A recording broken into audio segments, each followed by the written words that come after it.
Welcome to Celestial Insights, a weekly podcast that brings the stars down to earth. I'm your host, astrologer, coach, and intuitive Celeste Brooks. My purpose is to provide practical, unique, and insightful guidance to help you navigate the energies of the week like a boss. Hello, this is Celeste of Astrology by Celeste, and on this episode, I will discuss the astrology for the week of August 2nd, 2026. My 5-week transits class for Kepler College begins on September 23rd. You will learn about transits, retrogrades, eclipses, synodic cycles, and how to create an annual forecast. This class is for people who understand how to read a natal chart and want to take their knowledge deeper to forecast the future. The link is in the show notes. Class size is limited, so if you want to join, I suggest not hesitating. Early bird pricing ends September 2nd. The theme of this week is deep throat, and there are 3 big things I want you to consider as you navigate this week. The first is that Chiron stations retrograde on August 3rd at 0 degrees of Taurus, and then it backs it up through the zodiac until it reaches 26 Aries, where it will station direct on January 6th, 2027. Chiron first entered Taurus on June 19th, beginning a brand new chapter. This asteroid, ice giant, or centaur, or some of the things it's called, takes 50 years to travel around the zodiac, so it moves pretty slowly. In mythology, Chiron was the wounded healer, the teacher, and the mentor. In astrology, Chiron represents our deepest wounds, but unlike some of the more final transformations we see with Pluto, Chiron reminds us that healing is possible. The wound never completely disappears, but we can learn to live with it and grow from it, and eventually help others through our own experiences. In your natal chart, Chiron by sign and house often describes how we feel different, vulnerable, or inadequate. And over time, the wound can become one of our greatest sources of wisdom. Around age 50, people experience their Chiron return, where it comes back to where it was when we were born, and it's often a profound period where childhood wounds resurface, asked to be acknowledged from a place of maturity rather than pain. It can be uncomfortable, but it can be liberating. Now, Taurus rules health, wealth, food, agriculture, the earth, our resources, self-worth. We can think about the physical body as well. It rules the neck and the throat. Almost immediately after Chiron entered Taurus, we began seeing stories. One of the largest Ebola outbreaks in Africa continues to unfold. Europe experienced record-breaking heat and an escalating number of deaths from it, and now devastating wildfires are impacting the continent. Screwworm crossed from Mexico into the United States just before Chiron entered Taurus, threatening cattle after funding cuts to eradication programs were done last year. And now we're seeing widespread cyclospora outbreaks linked to fresh produce. Taylor Farms is considered the source. So food that's meant to nourish us is making us sick, and we're learning how important it is to protect public health and what happens when short-term profit takes priority over long-term sustainability. Whenever a planet stations retrograde, it slows down and its energy intensifies. It's also about pulling back the tape so that we can see what's underneath. So between now and January, I expect we'll learn more about some of these health issues, safety concerns, climate-related events, and deeper systematic problems underneath. Retrogrades ask us to do all the RE words: review, reflect, and reconsider the topics of the celestial body and the sign. Look at your chart between 0 Taurus and 26 Aries. Chiron has already made one pass through, and now it's going back over the same degrees, so something may be revealed to you about an old wound or a story that started comes back. There can be things related to self-esteem or money or your sense of security or your physical health or your relationship with your body. Pay attention to what comes back to your awareness, especially a few days before or after Chiron stations. Healing isn't necessarily about fixing something. It could also be just about understanding it differently. You may have aha moments. Taurus rules the neck and the throat. If you carry tension in your neck, think about doing additional stretches. If you're experiencing any throat issues or noticing any changes involving your voice or your thyroid, pay attention. Perhaps you'd like to pull an oracle card and ask, what do I need to know about Chiron retrograde? And the message that comes through could be a beautiful reflection on this transit, offer healing, or help you just discover how far you've come. One of my greatest joys is helping people understand themselves more fully. If you're wanting to make sense of your past, recognize the patterns that have shaped you, or get clearer about the path ahead, astrology can offer real insight. In our sessions, we'll use your natal chart as a map. You don't need to know any astrology at all. You can book a single session for clarity or choose a coaching package if you'd like ongoing support as you grow and plan for the future. Book your sessions at astrologybyceleste.com on the services page.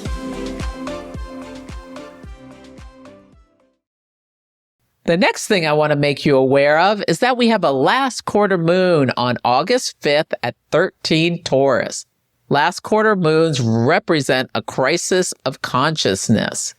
They bring moments of realization, closure, and decision-making. We begin wrapping up one chapter before the new moon opens up the next. It's often the point of the lunar cycle where new information changes our perspective and we decide what needs to stay and what needs to go. What's especially interesting about this lunation is it's just a couple days after Chiron stations retrograde in the same sign. So we're already focused in on themes of wounds around health, wealth, security, and self-worth.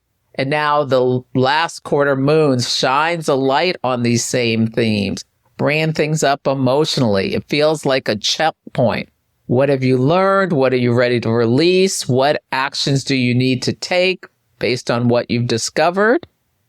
Taurus is ruled by Venus, and Venus is at 29 degrees of Virgo at this lunation, the final degree of that sign. And the 29th degree is the anaretic degree, and it represents a point of crisis, decay, urgency, or completion, as all the energy of the sign is trying to express itself before the planet moves over to the next sign. Venus is in her fall in Virgo, making it less comfortable expressing the natural qualities with ease of pleasure, beauty, abundance, love. We could see significant stories involving money, relationships, or resources around this time. You'll probably hear about it in your own life on the world stage in terms of well-known couples, as well as in governments. Because the sun is in Leo and the moon is in Taurus, I would not be surprised if we see a major story involving a celebrity, a royal figure, or another prominent public figure that represents that sun in Leo. It could revolve around health, financial difficulties, or even a high-profile breakup of divorce. We can also see volatility in the financial markets. Taurus is one of the banking signs, so pay attention to stories involving banks, financial institutions, but also agriculture and the broader economy in general. When I set the chart for Washington, D.C., Neptune retrograde at 4 Aries is exactly on the ascendant. Neptune often corresponds with confusion, deception, hidden information. Something that's been unclear could come into focus. Venus is also separating from a square to Mars in Gemini.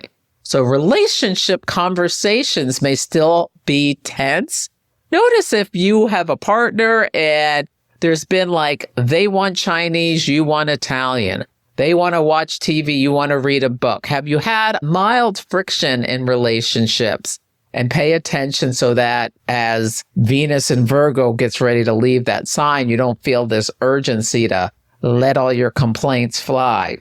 Because people may be quicker to criticize or react. Pause before responding is a good thing to think about as we move through this week. We are only about a week away from the solar eclipse, so we are firmly in eclipse season. Stories are accelerate, and events can often feel larger than life. And eclipses bring turning points where you walk through a door and you turn around and there's a wall. And with Venus and Mars in square, you don't want it to be around your relationship. On a personal level, this is a beautiful opportunity to reflect on your relationship and what you value.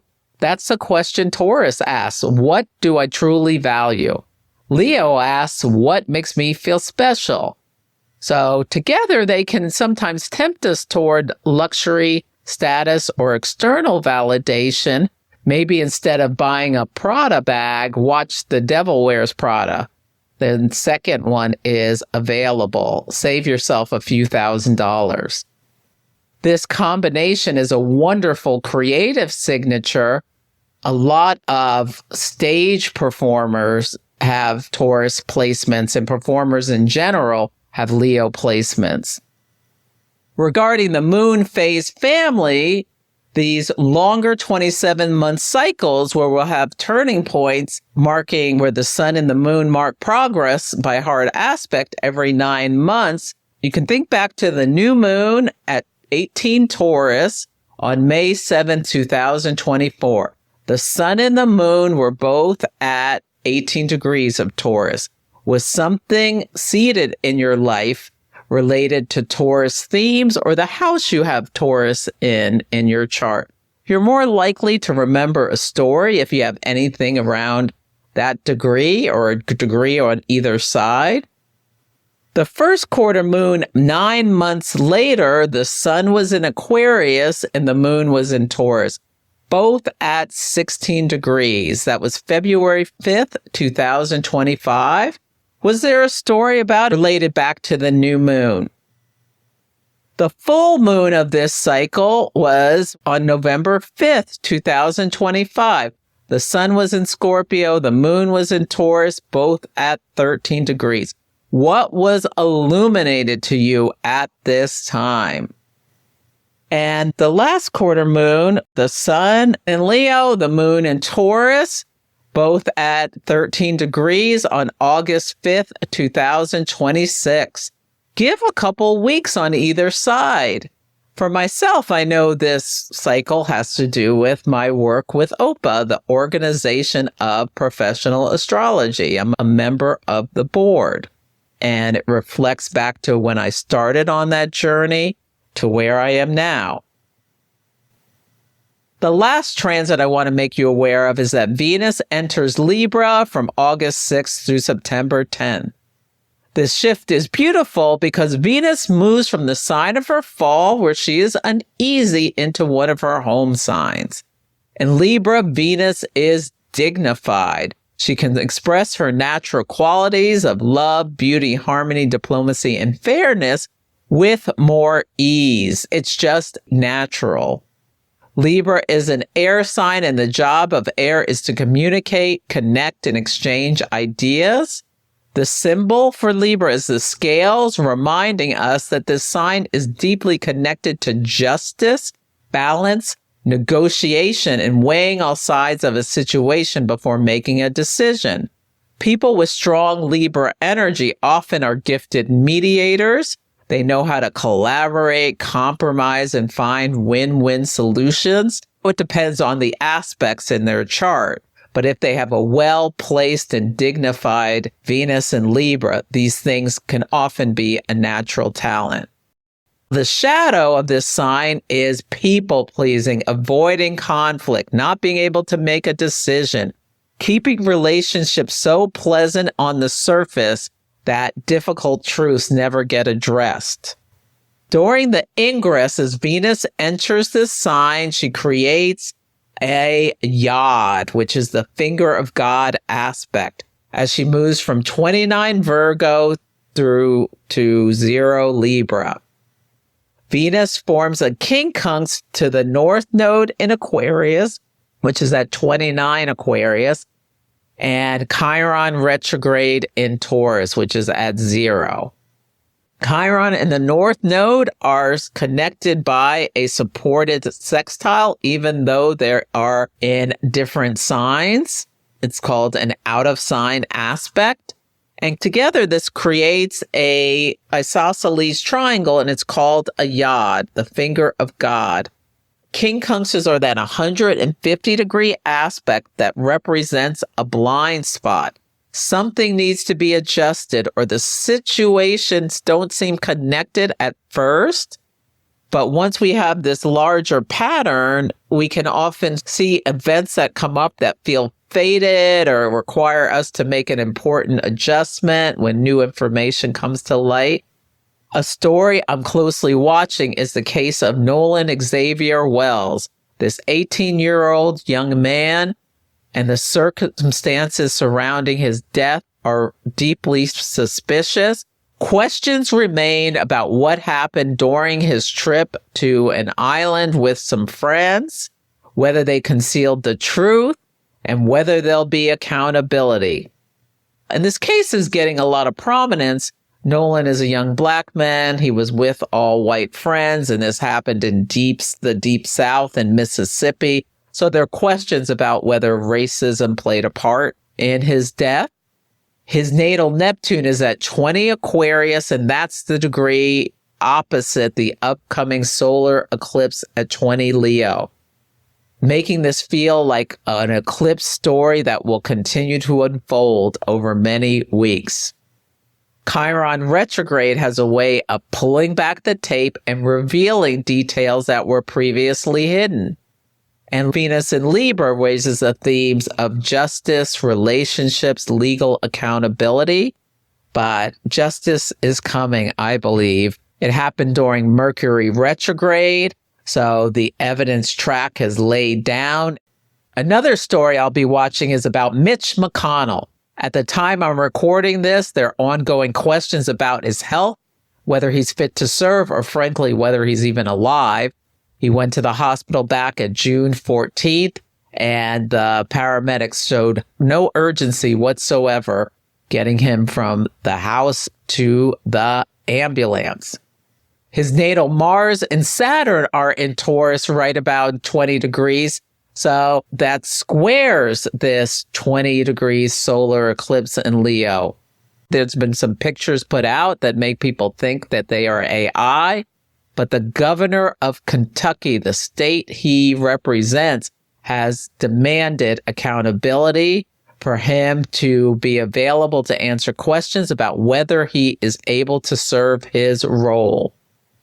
Personally, Venus entering Libra can feel like a breath of fresh air in your relationships. If there has been tension or bickering, you may find that you are feeling more connected. You could talk it out. It's an air sign that communicates and connects. Maybe you feel like beautifying your surroundings or getting some new outfits or spending more time enjoying art, music, culture, or meaningful conversations.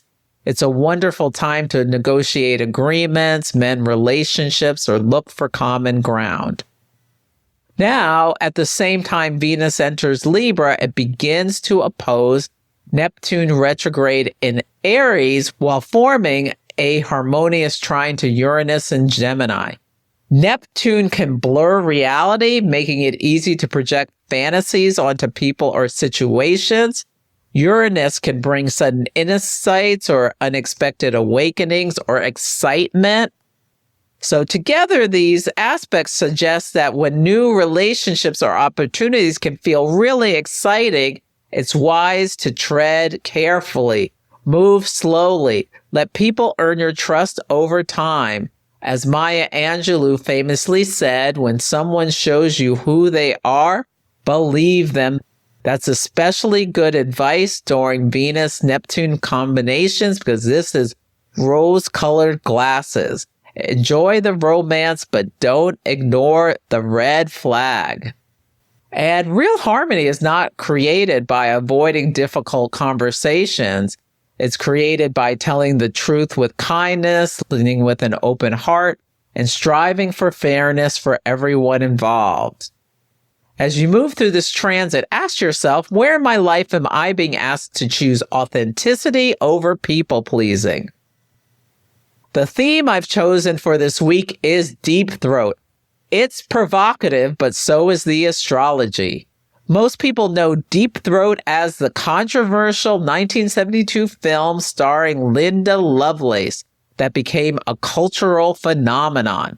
It brought sexuality, exploitation, censorship, and desire into mainstream conversations. Astrologically, the symbolism fits. Venus, the planet of love, pleasure, and value, spends the beginning of the week at 29 Virgo, the degree of crisis and decay, and she's in her fall, where love and pleasure can become transactional, overly critical, or reduced to utility. Symbolically, Venus in Virgo is sometimes associated with the sex worker.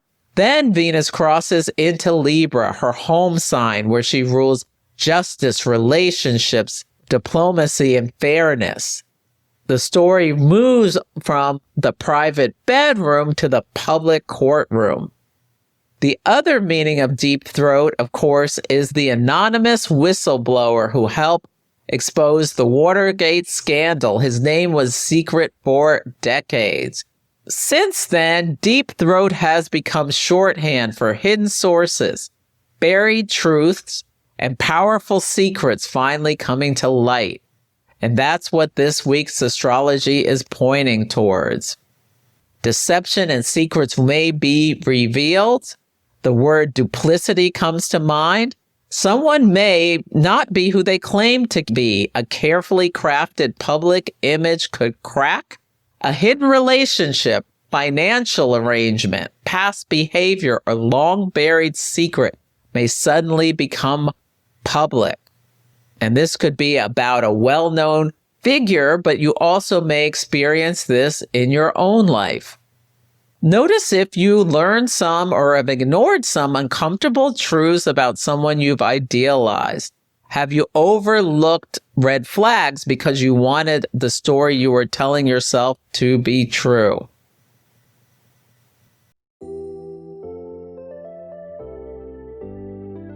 The Birthdate Company makes amazing products, and I am a proud affiliate. I especially love the Birthdate book. It's a fully personalized, beautiful, and unique reading of your birth chart with over 70 pages of detailed horoscope analysis. It is such high quality. I absolutely love it. They also make amazing birth date candles.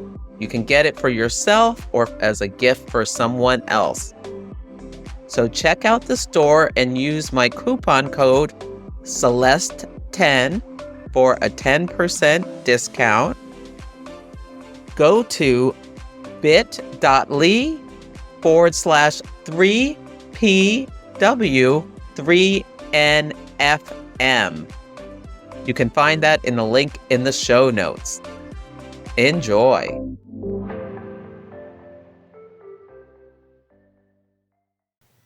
On Sunday, the word of the week is blackmail.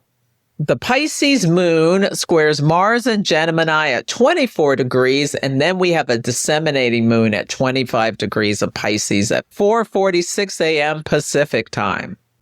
Pisces on the shadow side is associated with indulgence, deception, can be around drugs or alcohol.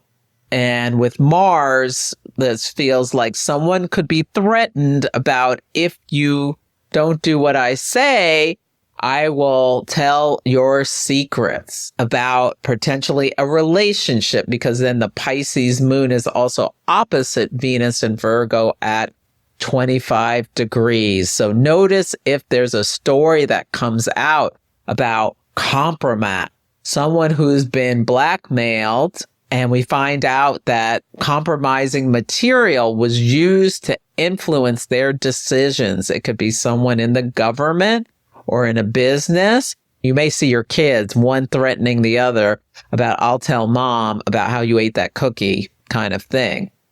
The Aries moon begins at 1:36 p.m. Pacific time. It's the first sign of the zodiac. It's a fire sign. Tempers could flare. And then the moon in Aries opposes Neptune retrograde at 4 degrees. So there could be something about coming to light about the past. On Monday, the word of the day is MALADY. This is the day Chiron stations retrograde at 0 degrees of Taurus.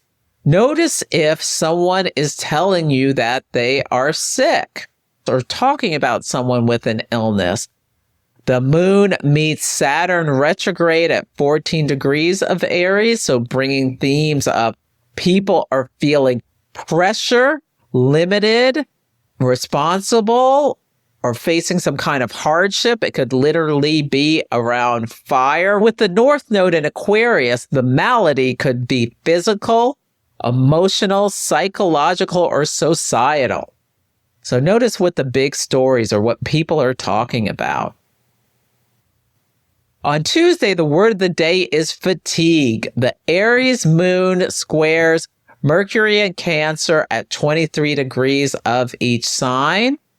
So this suggests people are in a conflict. Cancer has to do with tribal things. There are all these things about people talking about having fatigue about different groups, whether it be black fatigue or white fatigue or gay fatigue. The Taurus moon begins at 7:35 p.m. Pacific time. The moon is exalted in the sign of Taurus, where it's lifted up, has a special seat at the table. We may be talking about people who have a VIP status for some reason, and the moon meets Chiron retrograde at 0 degrees. So we could be talking about somebody being wounded in some way. Maybe we'll find out about the people who the Trump administration, white males, were invited to file EEOC complaints, and we'll find out about how many or who's been paid or how much has been paid out or what that has to do. This is about employment stuff. On Wednesday, the word of the day is icon. The Taurus moon squares Pluto retrograde in Aquarius at 4 degrees. The moon squares Jupiter in Leo at 7 degrees. So the moon moves from a square to Pluto to a square to Jupiter. And then we have the last quarter moon at 13 degrees of Taurus, where the sun is at 13 Leo, the moon is at 13 Taurus. This feels like we're going to be talking about an icon, either a physical icon or a person who is well known and has a lot of status, or an icon like the Statue of Liberty or something like that. And perhaps there's a squeeze on the finances needed to repair something like the Statue of Liberty, or someone's dealing with financial problems. That's well known. On Thursday, the word of the day is redress. Venus in Virgo is quincunx the North Node in Aquarius, both at 29 degrees. So this feels like some urgency around a group. This makes me think about McConnell and Nolan Wells. Venus enters Libra at 12:12 p.m. Pacific time on her throne, putting on her crown. This would be fantastic. Is there some kind of peace agreement for one of these wars?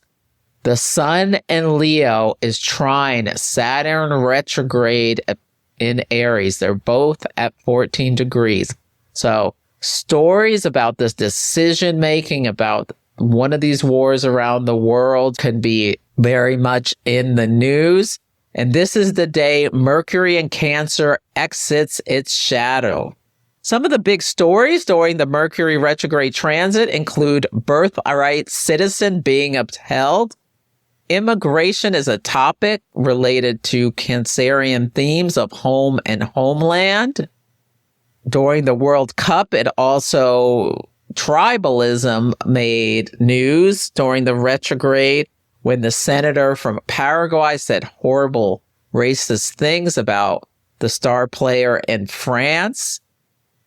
There was a do-over for the White House Correspondents' Dinner, and Donald Trump had to sit there and hear about the Wall Street Journal reporters getting an award, the Katharine Graham Award, for breaking the Epstein birthday book story where they published the picture that he drew for Epstein's 50th birthday, where he drew a silhouette. And they made it look like a woman, and they had all the writing because they were being told what it looked like, and they made it look like a woman's figure. But when we saw the actual real drawing released from Congress, it looked like a young girl's figure. So they were awarded for that journalism. Travel disruptions from weather and infrastructure issues were big stories.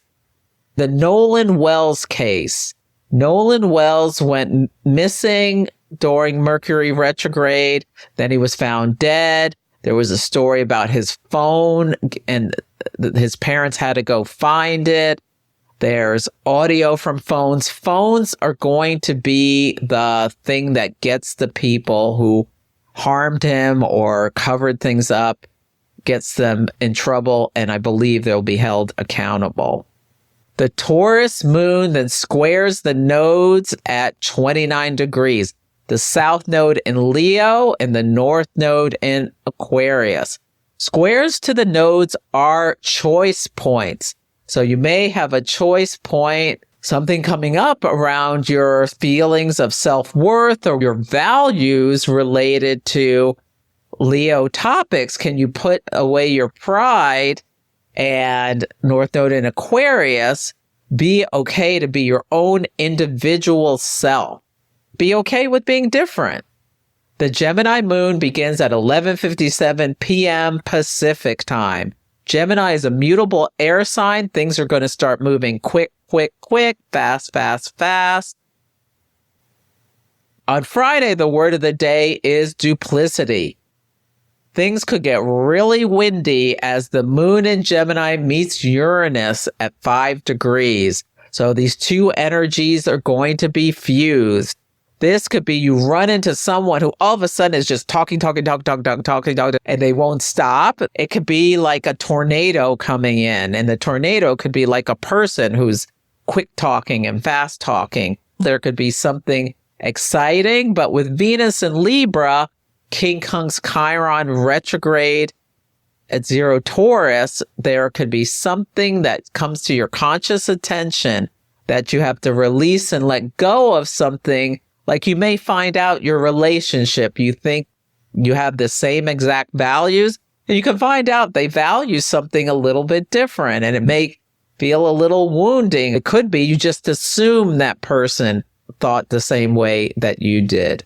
And it could be that you've duped yourself because you just assumed the person had the same value as you about a certain topic, but it never came up in conversation. On Saturday, the word of the day is fury. The moon meets Mars at 28 Gemini. This feels like a windstorm. or a barking dog just going off because it's at almost the end of the sign. There's themes of crisis, decay, completion.